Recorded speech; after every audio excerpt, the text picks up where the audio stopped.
বর্তমানে বাংলাদেশে যদি কোনো একটা সুন্দর শহর থাকে সেটা হচ্ছে সিলেট। হ্যাঁ, বাংলাদেশের মধ্যে সিলেট বিভাগ শহরটা অনেক সুন্দর। মনে করেন এখানে রাস্তাঘাটগুলো এত সুন্দর হয়। রাজশাহীও আসছিল, কিন্তু রাজশাহী বর্তমানে অবস্থা এতটা ভালো না, ময়লা আবর্জনা ফেলানো। কিন্তু সিলেট একদম পুরা পরিষ্কার। এখানে রাস্তাগুলো এত সুন্দর আর কোনো ধুলোবালি নাই।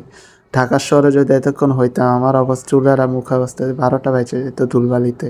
কিন্তু এখানে একটা ধুলবালিও নাই, এত পরিষ্কার। এখানে গাড়িতে চড়ে অনেক মজা পাওয়া যায়। আবার এখানে সিটি কর্পোরেশন অনেক সুন্দর কাজ করেছে, যেমন নালার পাশে অনেক সুন্দরভাবে ডেকোরেশন করে হাঁটার ব্যবস্থা করে দিয়েছে।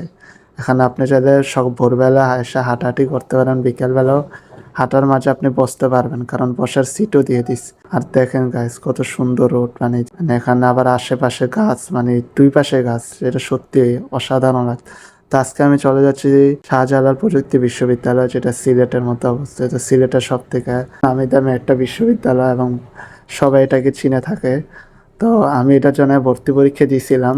তো আমি টিকি নাই, তা আর আসা হয় না, কিন্তু এবার আমি আসছি একটু ঘুরে যাবো এই ভার্সিটিটা। এই ভার্সিটিটা সত্যি অনেক সুন্দর। এটা সামনের গেটটা আমার ভাল লাগে, সাস্ট নামটা সবাই শুনছে। আর এটা অনেক পরিচিত একটা বিশ্ববিদ্যালয়, যেটা কুচ্ছার আন্ডারে। প্রতি বছর অনেক শিক্ষার্থী এখানে ভর্তি পরীক্ষা দিয়ে থাকে শুধু এটাতে ভর্তি হওয়ার জন্য। সো আমি এটার ভিতরে ঢুকে গেলাম। সো ঢুকার পরে অনেক সুন্দর বিস্তীর্ণ একটা রাস্তা। এটা আমার সব থেকে ভালো লাগে, স্পেশালি যদি ভোরের বেলা আসেন তাহলে এখানে কুয়াশা আপনার মন কাড়তে বাধ্য হবে।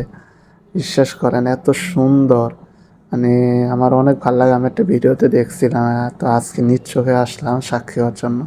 যদি আমি বিকালবেলা আসছি, যদি ভোরবেলা আসতাম তাহলে আরেকটা অন্যরকম লুক পাইতাম। এই রাস্তাটা এখন মনে হয় কাজ করতেছে, কারণ মাঝে মাঝে পথে ভাঙ্গা আসতেছে। তো ফার্স্টে আগে যখন দেখছিলাম অনেক সুন্দর আছিল, একদম সোজা ছিল, যেমন ডাইন পাশে রাস্তাটা অনেক সুন্দর। সো আমি বাইক দিয়ে সামনে থেকে এগিয়ে যাচ্ছি, আমি আমার আপুকে সাথে করে নিয়ে যাচ্ছি। তো এখানে দেখতে পাচ্ছেন একটা ভবন আছে অনেক উঁচু। তো এটা হয়তো এখানে কোনো মেইন ভবন হবে। তো আমি গোল চত্বরে এসে পড়ছি। তো এটা হচ্ছে গোল চত্বর। এটাই উপর থেকে ড্রোন শট নিলে ড্রোন ভিউতে দেখা যায়। তো এই গোল চত্বরটা অনেক ফেমাস। তো এখানে মাঠে খেলা হচ্ছে উমেন ক্রিকেট টিম চ্যাম্পিয়নশিপ।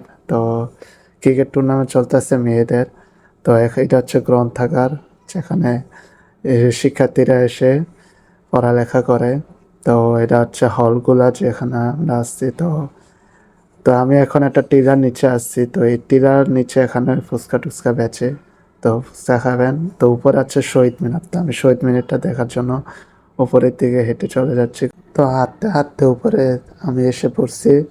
তো আমার সামনে হচ্ছে এই যে শহীদ মিনারটা, সরি এটা না, সামনের দিকে ওই যে শহীদ মিনার। তো সুন্দর করছে টিলার উপর। তো এই প্রথম আমি দেখলাম কোনো শহীদ মিনার টিলার উপরে। হ্যাঁ, তো এই শহীদ মিনারের দিকে আমি যাচ্ছি এগিয়ে। সত্যি টিলার উপরে শহীদ মিনারটা দেখে আমি একটু অবাক হয়েছি, কারণ প্রথম আমার দেখা টিলার উপর একটা শহীদ মিনার। তো শহীদ মিনার থেকে নেমে আমি একটু সামনের দিকে হেঁটে যাচ্ছি। আর এই রাস্তাটা দেখেন কত সুন্দর একটা ভিউ আসতেছে, সূর্যের কিরণগুলা মানে জোস লাগতেছে। মানে এই শ্বাসটা এত সুন্দর একটা বিশ্ববিদ্যালয়।